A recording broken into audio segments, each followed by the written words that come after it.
Hi, I'm doctor Ravichandran, consultant neurologist, Shri Kamakshi medical centre. இன்றைக்கி நம்ம பார்க்க போகிற டாபிக் என்னென்னா ஹெட்டேக், தலைவலி வரத்துக்கு பல்வேறு விதமான காரணங்கள் இருக்குது. அது நம்ம என்னென்னு நம்ம இன்றைக்கி பார்க்கலாம். மேஜராக நம்மளுக்கு வர ஹெட்டேக் பேஷண்ட்ஸ் வந்து மோஸ்ட் காமன் காஸ் என்னென்னா உயர் ரத்த அழுத்தம், கட்டுப்படுத்தாத உயர் ரத்த அழுத்தம், அது தவிர ஹெட் இன்ஜுரி, தலையில் எதாவது அடிபட்டிருக்கிறதுனால வர்றது, அது தவிர மூளை தண்டுவடத்தில் இருக்க ப்ரெஷர் அதிகமாகிறது. சில பேருக்கு வந்து ஹார்மோன் மாத்திரைகள் சாப்பிட்றதுனாலையோ உடன் பருமனாலேயோ மூளையில் இருக்க தண்ணியில் ரத்த அழுத்தம் அதிகமாகும், அதனால் கூட தலைவலி வரலாம்.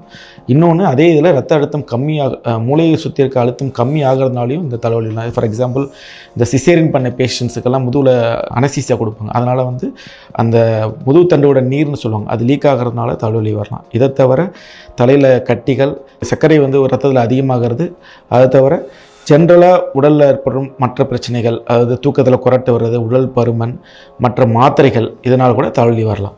இந்த மாதிரி தொந்தரவுகளுக்கு நீங்கள் வந்தீங்கன்னா என்னன்னு நம்ம அதை கண்டுபிடிச்சி அதுக்குண்டான தீர்வு நம்ம கொடுக்க முடியும். நன்றி.